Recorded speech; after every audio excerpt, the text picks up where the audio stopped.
Good morning everybody. आज हमारे channel ITI fitter M के माध्यम से लेथ मशीन का मेन पार्ट्स टेल स्टॉक के बारे में बताया जाएगा कि टेल स्टॉक क्या है और यह किस प्रकार काम करता है। तो यहाँ हम चित्र में देख रहे हैं, तो इसी को हम टेल स्टॉक बोलते हैं। यह लेथ मशीन के बेड बे पे सरकने वाला एक इकाई है। यह लेथ मशीन के दाएं हाथ की ओर लगा होता है, इसी को लेथ मशीन बोलते हैं। और लेथ मशीन के इस भाग को जो ये देख रहे हैं, इसे हम टेल स्टॉक बोलते हैं। तो ये हमारा टेल स्टॉक है। तो इसे हम टेल स्टॉक बोलते हैं। जो टेल स्टॉक है, टेल स्टॉक लेथ मशीन के बेड में, तो यहाँ हम देख रहे हैं, इसे हम लेथ मशीन का बेड बोलते हैं। बेड में, ठीक है ये, और इसी पे सरकने वाला इकाई है। तो ये देखिए, तो टेल स्टॉक एक सरकने वाला इकाई है। जो टेल स्टॉक है लेथ मशीन के बेड में पे सरकने वाला एक इकाई है। यह लेथ मशीन के दाईं ओर लगा होता है। तो यहाँ हम देख रहे हैं, ये लेथ मशीन है और लेथ मशीन के दाईं ओर टेल स्टॉक फिक्स होता है। यह दो भागों बेस तथा बॉडी से मिलकर बना होता है। जो यह टेल स्टॉक है, टेल स्टॉक दो भागों में बना होता है। जो इसके ये जो देख रहे हैं नीचे बेस है और इसके ऊपर बॉडी सेट होता है। तो यहाँ हम देख रहे हैं यह टेल स्टॉक है और टेल स्टॉक के नीचे क्या है, बॉडी, और ये टेल स्टॉक के नीचे बेस है और इसके ऊपर बॉडी है। इसे हम खोल के आपको दिखाएंगे।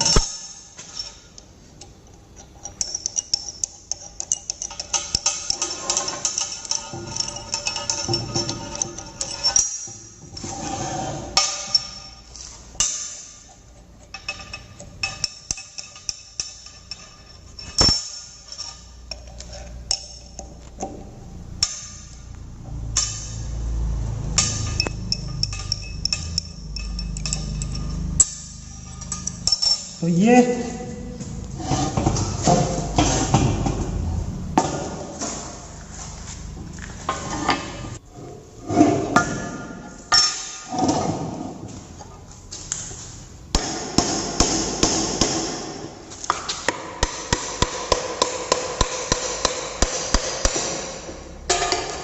तो ये देखिए, जो यह टेल स्टॉक है, टेल स्टॉक दो भागों में बना हुआ। जो नीचे वाला भाग हो गया, ये हो गया बेस, और ऊपर वाला भाग हो गया, इसको बोलते हैं बॉडी। और यही दोनों आपस में एक साथ मिलकर टेल स्टॉक कंप्लीट होता है। इसके बेस का तल बहुत परिशुद्ध मशीन किया हुआ रहता है तथा बेड बे पे बने खांचों के अनुसार ही इसके आधार में खांचे बने होते हैं। इसके आधार का तल, जो यहाँ हम देख रहे हैं टेल स्टॉक का बेस, आधार का तल बहुत ही परिशुद्ध मशीन किया हुआ रहता है और यह बेज पर बने खांचों के अनुसार ही इसके आधार में खांचे बने होते हैं। तो यहाँ हम देख रहे हैं जो इसका आधार है, अगर हम इसे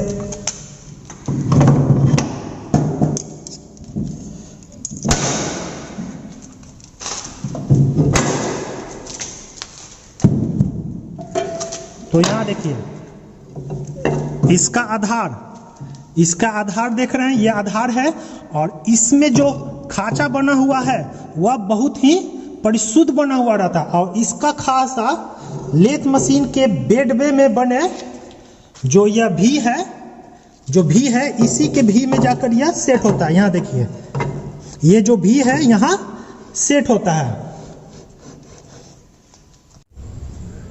यह बेड पे सरक सकता है और बेड पर किसी भी स्थिति में क्लैंपिंग नट की सहायता से स्थिर किया जा सकता है।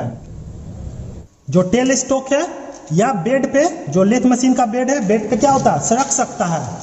और बेड के किसी भी स्थिति में क्लैंपिंग नट की सहायता से स्थिर किया जा सकता है। अगर हमें टेल स्टॉक को यहाँ स्थिर करना है तो यहाँ पे ले जाइए और क्लैंपिंग नट की सहायता से यहाँ देखिए क्या किया है, इसको हम टाइट कर दिए तो अब यह स्थिर हो गया। अगर टेल स्टॉक को यहाँ पे सेट करना है तो इसे क्लैंपिंग नट को ढीला करें और इसे सरकाकर यहाँ लाएं और फिर इसे टाइट कर दें। टेल स्टॉक की बॉडी को बेस पर असेंबल किया हुआ रहता है। ये देख रहे हैं, यह टेल स्टॉक का बेस है, तो बेस के ऊपर ही टेल स्टॉक का बॉडी असेंबल किया हुआ रहता है। तो ये देख रहे हैं, यह टेल स्टॉक का बॉडी हो गया और यह टेल स्टॉक का आधार हो गया। तो टेल स्टॉक के बॉडी को आधार पर असेंबल किया हुआ रहता है। आधार के पिछले हिस्से पे निशान चिन्हित होते हैं तथा बॉडी पर शून्य चिन्हित होता है। जब आधार प्लेट और बॉडी की जीरो रेखाएं आपस में एक सीध में मिलती है तो उस समय हेड स्टॉक का अक्ष और टेल स्टॉक का अक्ष एक रेखा में होता है। टेल स्टॉक के पिछले हिस्से, तो ये हम देख रहे हैं यह पिछला हिस्सा, तो पिछला हिस्सा के आधार पर निशान बने होते हैं। तो ये हम देख रहे हैं टेल स्टॉक के बेस पे निशान बने होते हैं। और इसके बॉडी पे, तो ऊपर वाला भाग क्या हो गया, ऊपर वाला भाग बॉडी है, तो इसके बॉडी पे जीरो के निशान अंकित होते हैं और ठीक इसके सामने आधार पर भी जीरो के निशान अंकित होते हैं। जब आधार प्लेट और बॉडी की जीरो रेखा, तो यहाँ हम देख रहे हैं कि बॉडी की जीरो और आधार की जीरो रेखा आपस में एक सीध में मिलती है तो उस समय हेड स्टॉक का अक्ष और टेल स्टॉक का अक्ष एक रेखा में होता है। तो हेड स्टॉक का अक्ष मतलब सेंटर, तो ये सेंटर हो गया हेड स्टॉक का, ये अक्ष हो गया। और टेल स्टॉक, तो इस टेल स्टॉक का अक्ष दोनों एक सीध में होते हैं। तो यहाँ हम देख रहे हैं कि दोनों सेंटर का अक्ष एक सीध में है।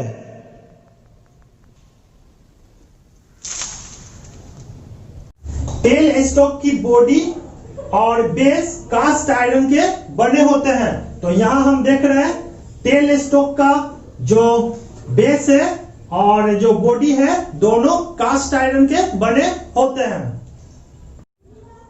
टेल स्टॉक के पार्ट्स, तो पहला हो गया बेस, तो इसे हम बेस बोलते हैं। दूसरा बॉडी, तो बेस के ऊपर ही बॉडी फिक्स होता है।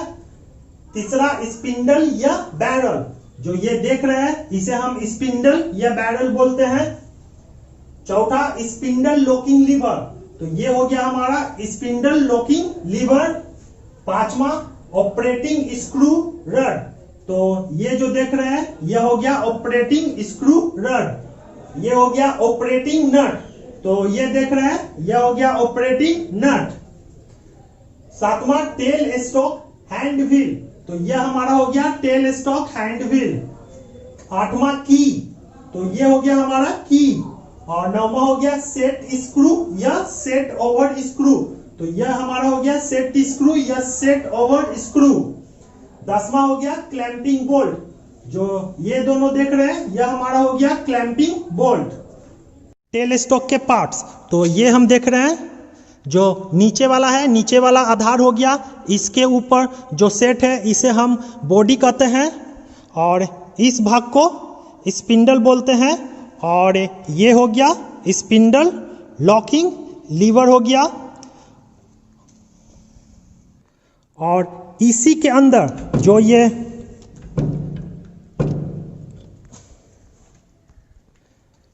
यह घूम रहा है, आगे पीछे हो रहा है, तो इसी के अंदर ऑपरेटिंग स्क्रू रड और ऑपरेटिंग नट सेट होता है। और इसे टेल स्टॉक हैंड व्हील बोलते हैं। और यहाँ पे चाबी सेट होता है और इसे क्लैंपिंग बोल्ट बोलते हैं।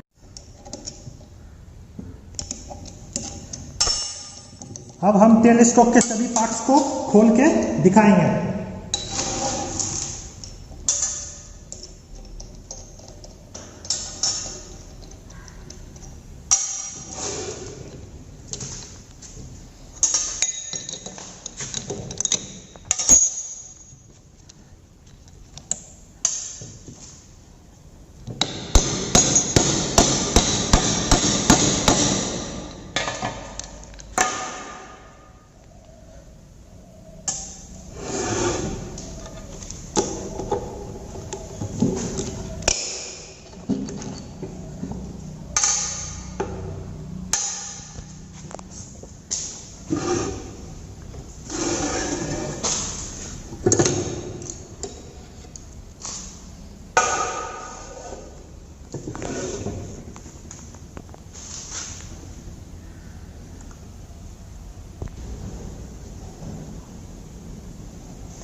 तो ये हो गया टेल स्टॉक का आधार और ये हो गया टेल स्टॉक का बॉडी। तो दोनों को एक साथ फिर सेट किए। फिर तीसरा नंबर आता है स्पिंडल। तो ये जो देख रहे हैं टेल स्टॉक का स्पिंडल है, ये यहीं पे सेट होता है। फिर स्पिंडल लॉकिंग लीवर, तो यहाँ पे जो स्पिंडल को जो हम लॉक करते थे, तो ये हो गया स्पिंडल लॉकिंग लीवर।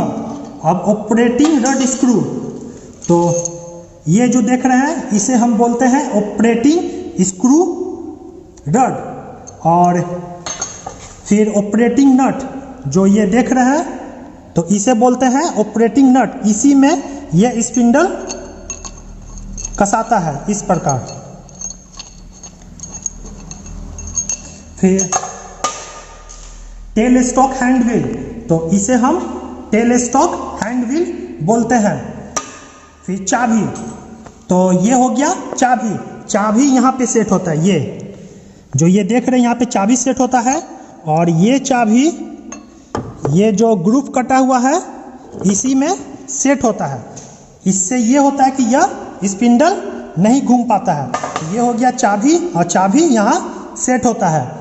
फिर इसके बाद आता है सेट स्क्रू, तो इसे हम दोनों साइड,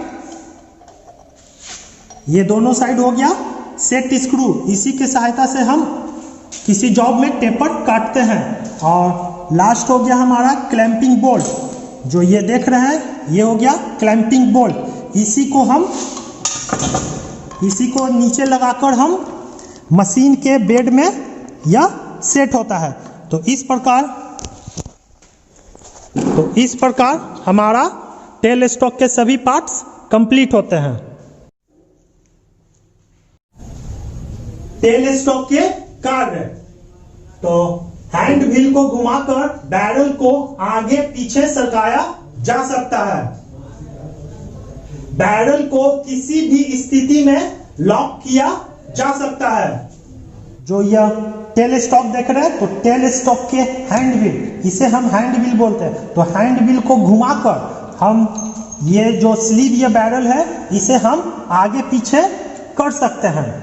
और इस स्लीव या बैरल को हम किसी भी स्थिति में लॉक कर सकते हैं। तो लॉक करने के लिए ये जो हैंडल है, हैंडल को अगर हम टाइट करते हैं तो ये देखिए यह लॉक हो जाएगा, और जब हम इस हैंडल को ढीला करते हैं तो यह फ्री हो जाता है।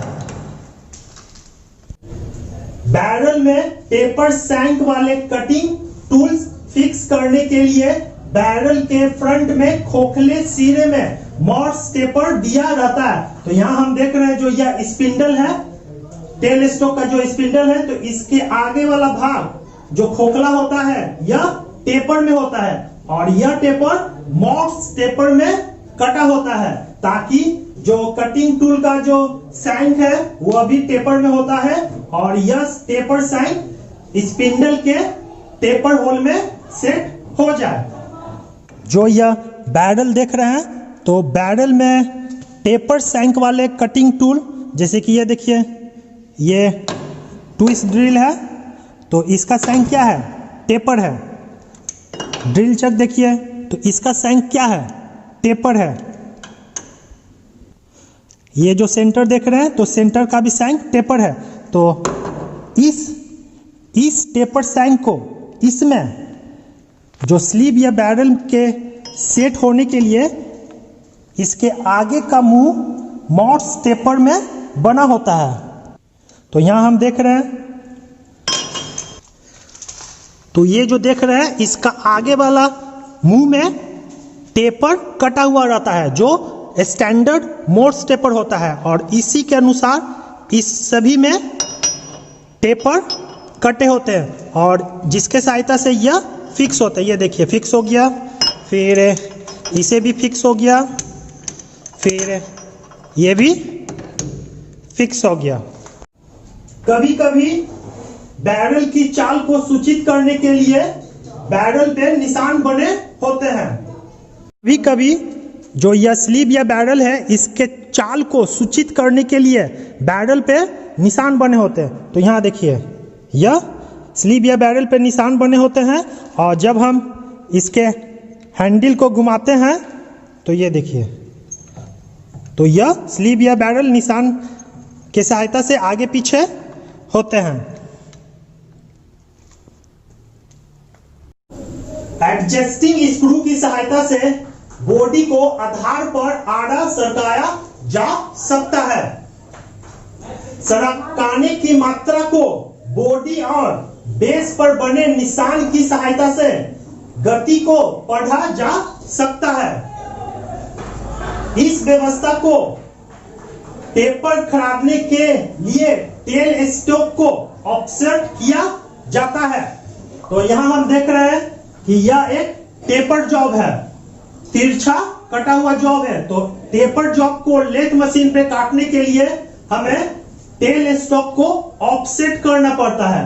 तो यह हमारा लेथ मशीन का टॉप व्यू है। अगर हम ऊपर से देख रहे हैं तो यह टेल स्टॉक है और यह जॉब है, और इस जॉब में अगर हमें टेपर काटना है तो टेल स्टॉक को कुछ ऊपर मतलब दाएं या बाएं घसकाना पड़ता है। तो इसके लिए जो यहाँ पे स्क्रू होता है, तो इसे हम कसेंगे तो यह जो सेंटर है यह ऊपर, अगर हम कसते हैं तो यह सेंटर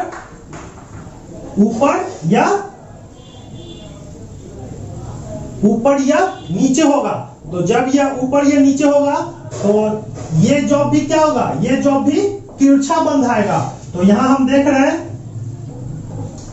ये सेंटर में जॉब था, मतलब ये जॉब पहले कहां था, एकदम एक्यूरेट सेंटर में। अगर हमें इसे तिरछा बांधते हैं, टेल स्टॉक को ऑफसेट कर दिए, टेल स्टॉक को ऑफसेट करके अगर हम इसे कटिंग टूल की सहायता से खड़ा देंगे तो यह जॉब टेपर बनेगा। तो वही चीज बोला जा रहा है कि इस व्यवस्था से टेपर खरादने के लिए टेल स्टॉक को ऑफसेट किया जाता है। इसे हम एडजस्टिंग स्क्रू बोलते हैं टेल स्टॉक का। तो एडजस्टिंग स्क्रू की सहायता से बॉडी को, जो ऊपर वाला भाग देख रहे हैं ये बॉडी है और यह बेस है, तो बॉडी को आधार पे हम सरका सकते हैं। सरकाने की मात्रा को बॉडी और बेस पर बने निशान, तो यहां हम देख रहे हैं बॉडी और बेस पे निशान बना हुआ है। तो इस निशान की सहायता से हम गति को पढ़ सकते हैं। तो अगर हमें इसे सरकाना है तो इसके लिए इसे थोड़ा ढीला करते हैं, इसे ढीला करिए और फिर देखिए ये अगर हम इसे इस साइड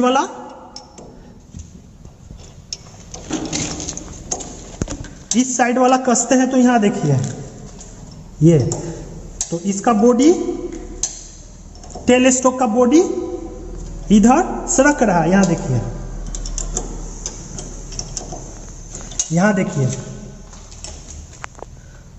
तो क्या हो गया, दोनों का जीरो एक सीध में नहीं है। तो यही बोला जा रहा है कि इसके बॉडी को एडजस्टिंग स्क्रू की सहायता से इसके आधार पर हम सरका सकते हैं। इस व्यवस्था से जो यह व्यवस्था है, इस व्यवस्था से हम टेपर खरादने के लिए टेल स्टॉक को ऑफसेट करते हैं। तो इसी विधि को हम ऑफसेट बोलते हैं। तो इस व्यवस्था का प्रयोग कर हम जो लेथ मशीन पर टेपर खरादते हैं टेल स्टॉक की सहायता से, तो इसी व्यवस्था से करते हैं। टेल स्टॉक का इस्तेमाल, तो पहला लेथ ऑपरेशन में लंबे कार्ड को सहारा देने के लिए।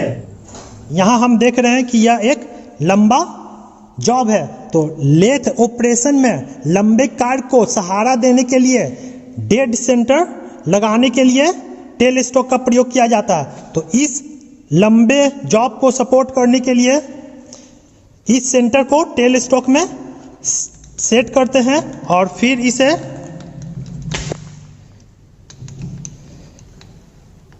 इसके सेंटर में सेंटर को सेट करते हैं। तो इस प्रकार लेथ ऑपरेशन में लंबे कार्ड को सहारा देने के लिए डेड सेंटर लगाने के लिए टेल स्टॉक का प्रयोग किया जाता है। दूसरा, टेपर साइज वाले ड्रिल, रीमर तथा ड्रिल चक जैसे औजार लगाने के लिए।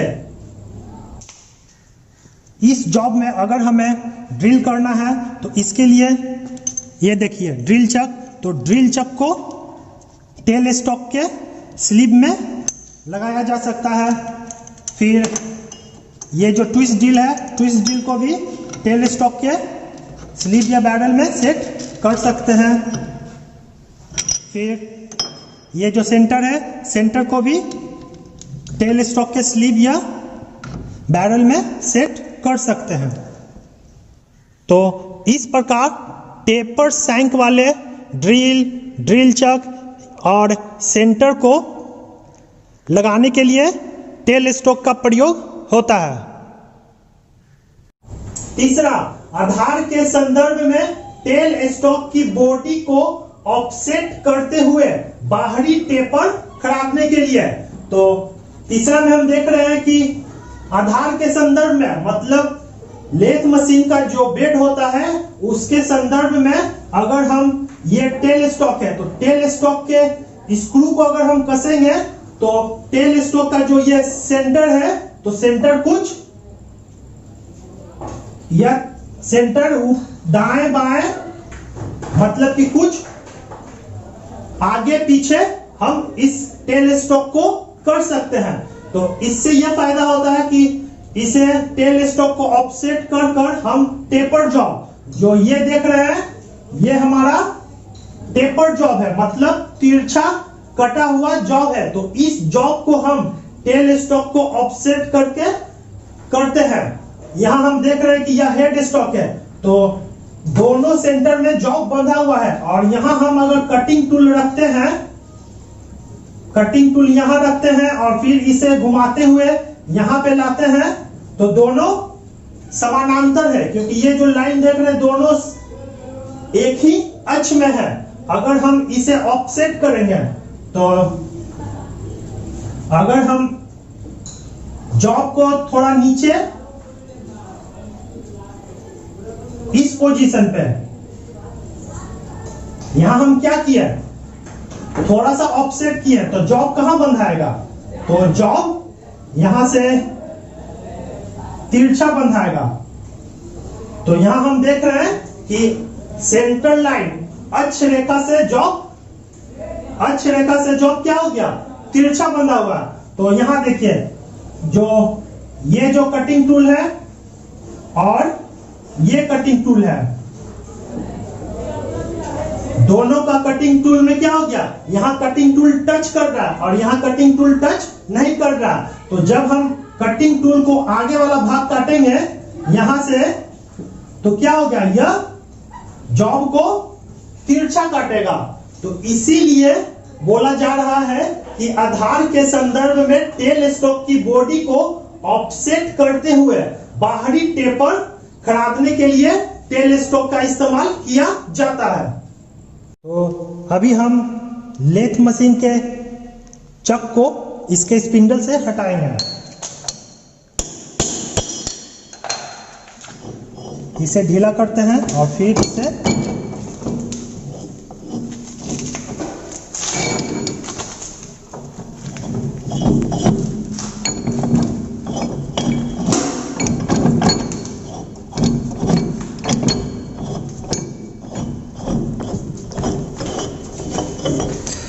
और फिर अब इसे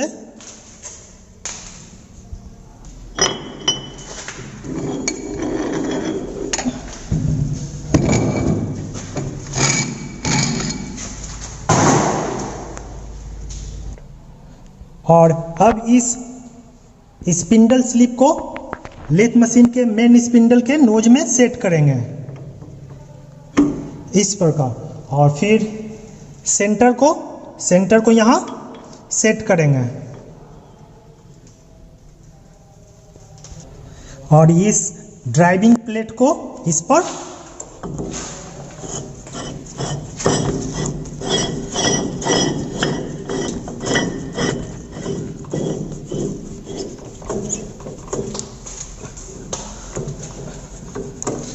और इसे टाइट कर लेंगे। तो यहां हम देख रहे हैं कि दोनों जीरो एक लाइन में है। जब ये बॉडी का और आधार का जीरो एक लाइन में होता है तो उस समय मेन स्पिंडल का सेंटर और टेल स्टॉक का सेंटर एक सीध में होता है, ये देखिए। और जब हम इसे ढीला करते हैं एडजस्टिंग स्क्रू को, और इस साइड वाले एडजस्टिंग स्क्रू को कसते हैं, तो यहां देखिए जब कसते हैं तो जब हम इसे कसते हैं तो ये देखिए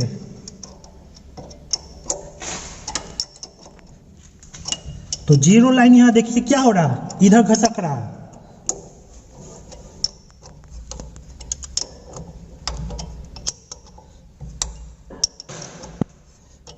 जीरो लाइन क्या हो रहा है, जीरो लाइन एक सीध में नहीं है। तो इसी प्रकार यहां देखिए तो ये क्या हो गया, तो यह टेल स्टॉक का बॉडी घस का है, तो दोनों सेंटर क्या हो गया, आपस में मैच नहीं कर रहा है। तो इसी विधि का प्रयोग करके हम किसी जॉब में टेपर काटते हैं। तो इस जॉब में हमें टेपर काटना है, तो इसी विधि का प्रयोग कर हम इस जॉब को दोनों सेंटर के बीच में बांधते हैं। तो यहां हम देख रहे हैं कि दोनों एक सीध में नहीं है। तो ये वाला सेंटर किधर, इस साइड माने मेरे तरफ इधर घसका हुआ है। तो घसकने के कारण यहां देखिए यहां पे कटिंग टूल टच कर रहा है, लेकिन जब हम इसे घसकाएंगे तो ये देखिए तो यहां पे देखिए ये गैप हो गया। तो गैप होने के कारण इसका आगे वाला भाग टेपर में कटिंग होगा।